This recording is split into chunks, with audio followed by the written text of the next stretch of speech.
The New Orleans Saints look to have finally gotten things right with Zack Baun, and he's impressing in his expanding role. We got all that and a little bit of lagniappe for you on today's episode of Locked On Saints. You are Locked On Saints, your daily New Orleans Saints podcast. Part of the Locked On Podcast Network, your team every day.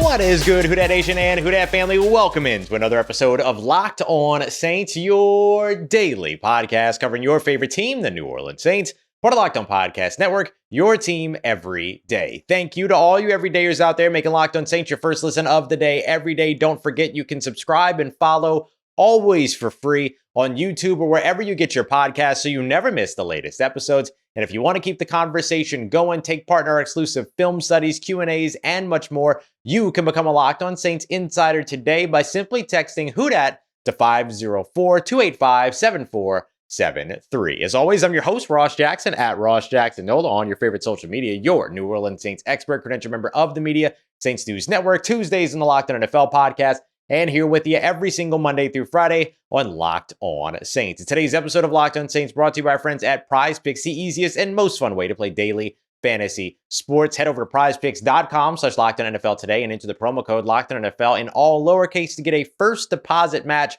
up to $100. We got a quick bonus episode for you here, our second episode on this Monday, with the Sunday post-game show, all that good stuff. Make sure you go back, check out the live show, the immediate reactions, the breakdowns, all that stuff. Today, we're going to hit two segments here. We're going to take a look at what we didn't like about the New Orleans Saints win against the Carolina Panthers. And we're going to take a look at what we did like about the New Orleans Saints win against the Carolina Panthers. And I'll give you some of the tidbits, nuggets, things like that we picked up from Pete Werner, Lynn Bowden, as well as of course, Dennis Allen and their pressers here on this Monday on the day after. So let's get things started off with what we liked in this game. Leading off with the New Orleans Saints have finally figured out how to use Zack Baun, and it's working. That's where I want to lead off. The New Orleans Saints drafted Zack Baun back in 2020 in the third round.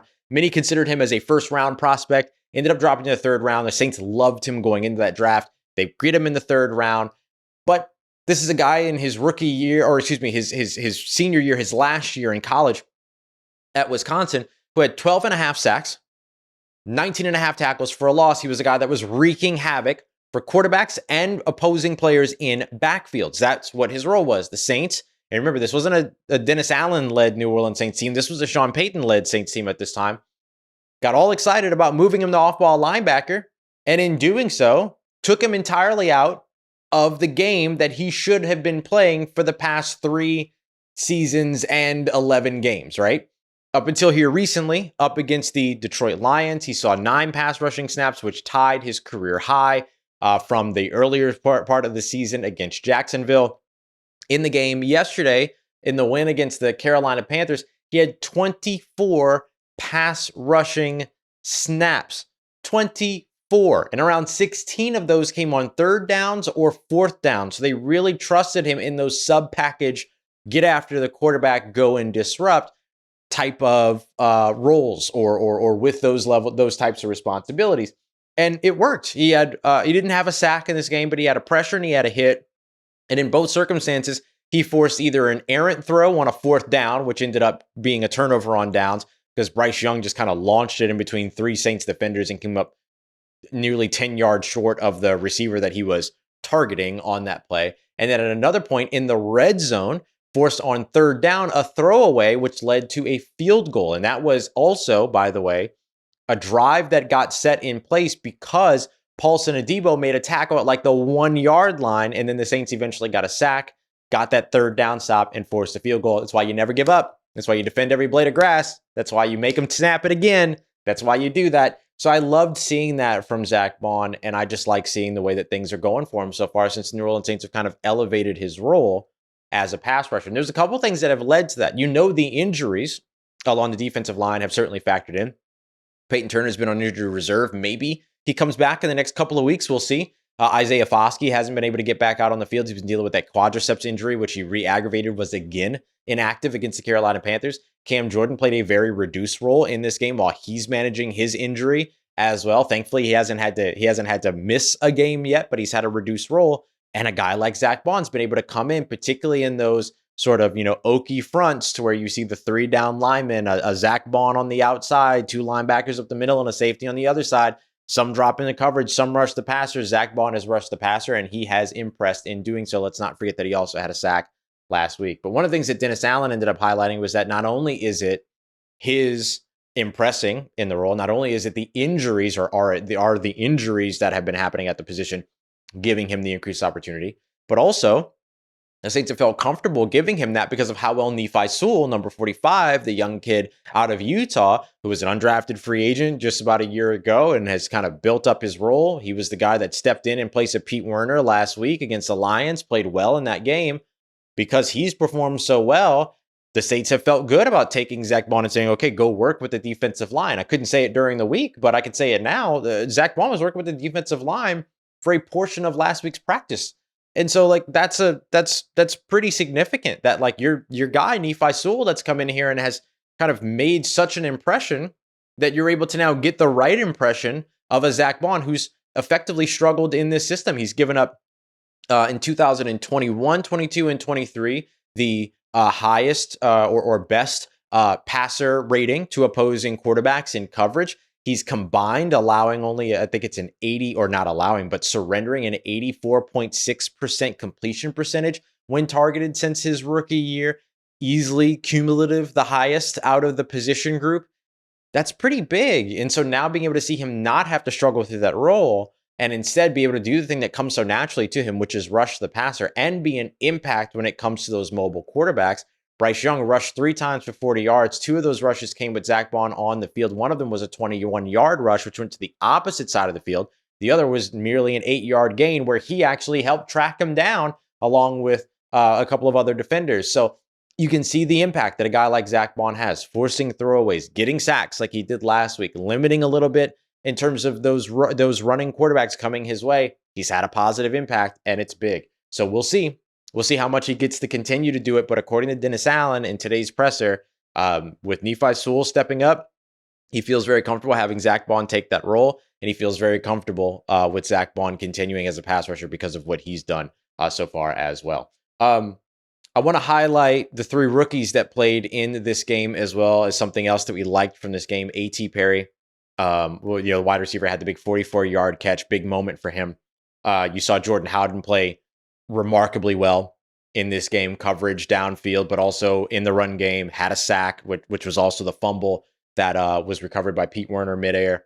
And then you had the pass breakup in the back of the end zone where he didn't panic. And as a rookie, you see a lot of panicking for rookies around the NFL, not Jordan Howden. Great work by him. And then you also saw Bryan Bresee with 7 pressures in this game, most among all rookies at his position this week. So outstanding stuff from all the rookies. And then Lynn Bowden was another guy that I thought was really impressive. The first snap that he had this game, they motioned him into the backfield. He was a lead blocker on that rep, a very good rush rep and a very good opening drive on the ground game. And he was a big part of that, but also almost housed the screen, was just having a great time out there, ended up ripping the ball out of a Carolina Panthers player's hands after a play, pretending like the play was still going. Like, the guy just loves the game of football. And he called Louisiana. I asked him today, how have you felt about New Orleans as a destination? And he said, it's home. He loves being here in New Orleans, and he certainly looks like it when he's out on the playing field. Handled primary return duties and everything like that too. I mean, it's just really cool to see a guy who's bounced around, had, met some adversity while he was with the Raiders, got traded his rookie season, which rarely happens, goes to Miami, doesn't really get to do much there, bounces around a little bit, then finds his way here to New Orleans and just looks to fit right in the locker room, fit right into the game plan. And now you can see all the different ways that he contributes. And just so you know, I asked him, if you're asked to run the zone read, the read option, or even throw a pass in this offense, if Taysom Hill's absence is extended, is that something that you still feel like you can do? I say still because that's what he did when he was at Kentucky. He did a lot of this kind of stuff. Natural position as a running back, but also spent time at wide receiver, spent time at quarterback for Kentucky. He said, yeah, man, I dream of doing that stuff. So we'll see. Maybe the New Orleans Saints get him a little bit involved there. All right, coming up next, let's flip the page. What did we not like? Starting with, of course, the Derek Carr and Erik McCoy exchange. I don't want to make too big a deal out of it, but saying that it's not a big deal is just a little disingenuous. We got that coming up for you as we continue on with today's episode of Locked On Saints, part of Locked On Podcast Network, your team every day. Today's episode of Locked On Saints brought to you by our friends at DoorDash. I'm literally recording this right now while a DoorDash order is on the way. Actually, it is arriving very soon. I got myself some pho on the way. It's colder here in New Orleans than it usually is, so it's nice to be able to just dial up rolls and bowls and then get something to show up at the front doorstep so I can warm up a little bit. All right, I'm not conditioned for this cold weather. So DoorDash is helping me get through. DoorDash can help you get through as well, whether it's planning for your tailgate, whether it's ordering for your Monday night football game, or whatever it is that you're doing. Go and check them out. Visit DoorDash today. And I'm going to help you out because first-time users, you're going to get a 50% discount up to $10 when you spend $15 or more on your first order by downloading the DoorDash app and entering the promo code LOCKED23. Subject to change, terms apply. Again, that's 50% off up to a $10 value when you spend $15 or more over at DoorDash. And then all you need to do is download the DoorDash app, enter that promo code LOCK23, subject to change, terms apply. Today's episode also brought to you by our friends over at PrizePicks, the easiest and without a doubt most exciting way to play daily fantasy sports. You can get in on the NFL, the NBA, the MLB, the NHL, whatever it is that you're into. They got golf, auto racing, and so much more as well. Basically, what they're going to do is they're going to hit you up with some projections. You take 2 to 6 players, choose whether or not those players are going to come out at more or less than the projections. You get those right, you can win up to 25 times your money back. You can also play against some of the great folks that are big names in the PrizePicks community and in all the community stuff. You can take a look at the specials leagues where you can combine like Travis Kelce and LeBron James, more or less than 10.5 threes made and catches made between the two. Like, it's just mad fun. So go check them out today, prizepicks.com/LockedOnNFL, or into the promo code LockedOnNFL in all lowercase to get a first deposit match up to $100. First deposit match up to $100 over at prizepicks.com/LockedOnNFL, promo code LockedOnNFL. PrizePicks, daily fantasy made easy. Let's get it. Who Dat Nation, wrapping up today's episode, this bonus episode today. It's still going to end up going like the length of a usual episode. It's fine.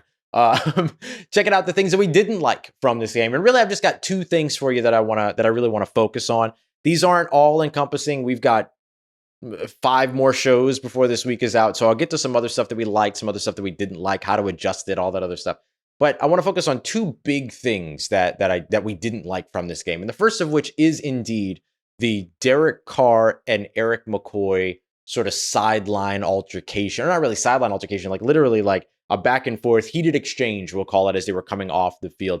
The thing that's so concerning about this is that we've seen this from Derek Carr and Erik McCoy. We've seen this between Derek Carr and Pete Carmichael. We've seen something like this between Derek Carr and Chris Olave. We've seen sort of the Michael Thomas deal, which I still think like too much was made of the Michael Thomas thing, personally, in my opinion. And then you've got like Alvin Kamara talking about how the team doesn't have an identity. And then, Dennis Allen not really clapping back, but like coming back after that, disagreeing with Alvin Kamara. No, of course we have an identity. And then, Colin Saunders talking about not being prepared for games over on the defensive side, or not necessarily not being prepared for games, but like scouting and stuff like that, right? We shared his comments here on the show before.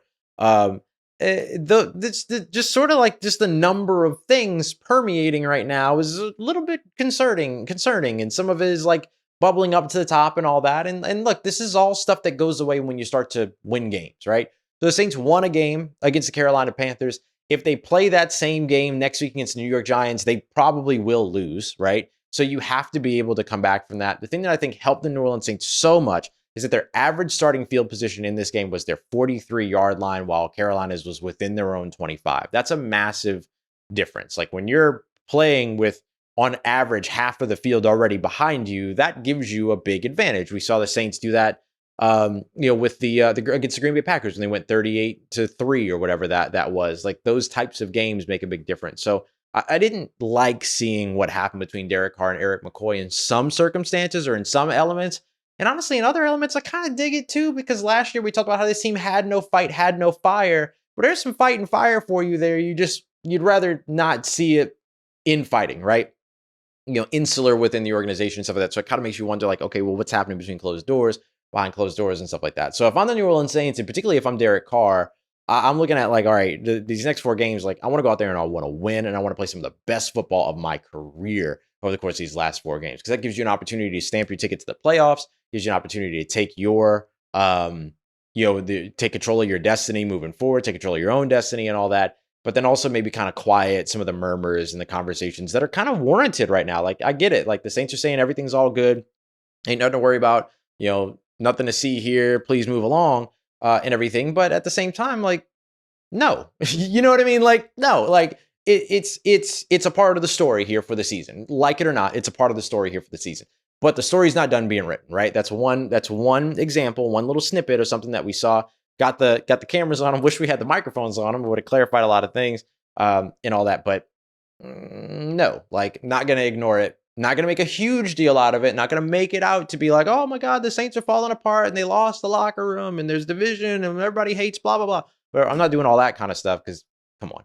But like, these are grown people. But I am also not just going to sweep it under the rug and say it don't mean nothing, because clearly it means something.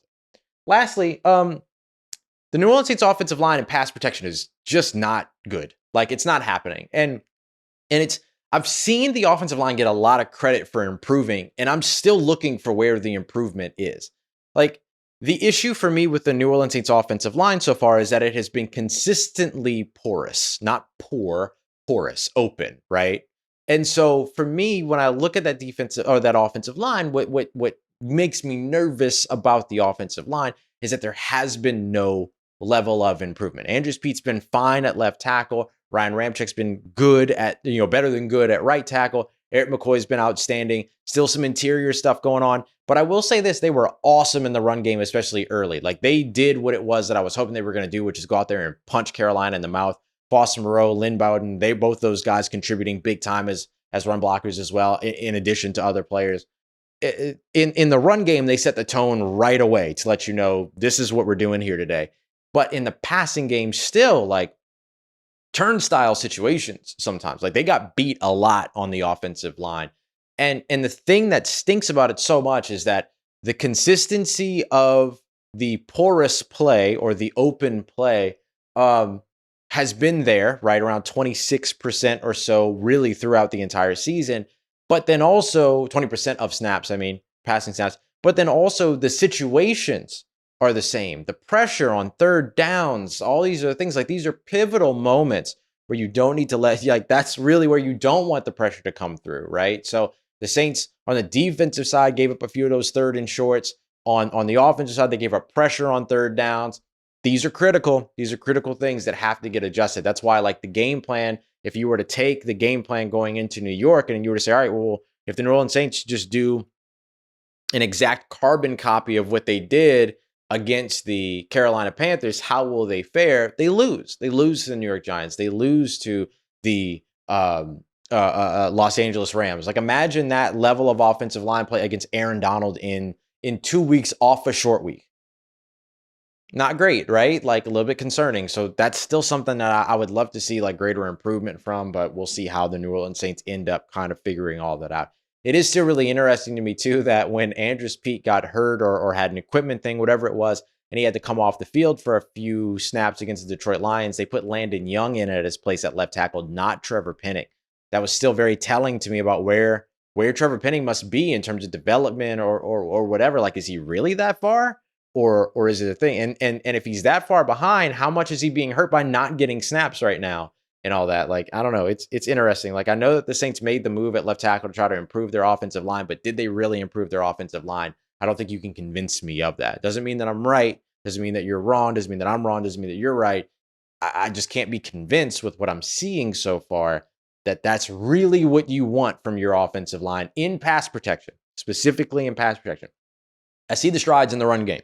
Strides in the run game, Andrews Pete at left tackle, great. Everything's working there. Cesar Ruiz has been a dog in the run game, all that kind of stuff. But on the passing side, especially when you got your center and your quarterback arguing, like, you see how these two things don't blend together very well, you know what I mean? And it makes you kind of concerned about what's going to happen, in a tough loss moving forward. Like, if that was happening in a tough win, what happens in a tough loss moving forward after that, right? So I don't know. I like that. That's why I look at it as like, it ain't nothing to see here. Like, there's something to see here, but they can still mitigate it moving forward. But winning games, there's your antidote. There's your antidote one way or another. All right, y'all, coming up tomorrow, we're going to go even deeper. We're going to be taking a look at more things we like, more things we didn't like. We just won't frame it that way, but we'll be taking a look at the run game in particular. I'll highlight a little bit more about how what I mean by they punched, Carolina Panthers in the mouth and all that, and things that you would like to see them continue to build upon, the usage of Jimmy Graham, why Jimmy Graham should never be inactive for the rest of the season. We'll highlight that and much more here throughout the rest of the week. I appreciate you so much, as always, making Locked On Saints your first listen of the day, every day. And I thank you so much for making me part of your day, part of your routine, for saying yes to me and the show. As always, if you see me, please say hi. And if you need anything else around your New Orleans Saints in between these episodes, make sure that you find me on your favorite social media at Ross Jackson, NOLA. Hit me up. Let me know how the family's doing. Let me know how you living. Let me know how you momming them. And trust Who Dat Nation, I'll holla at you. And shout out to Charlie the Bug Man, by the way.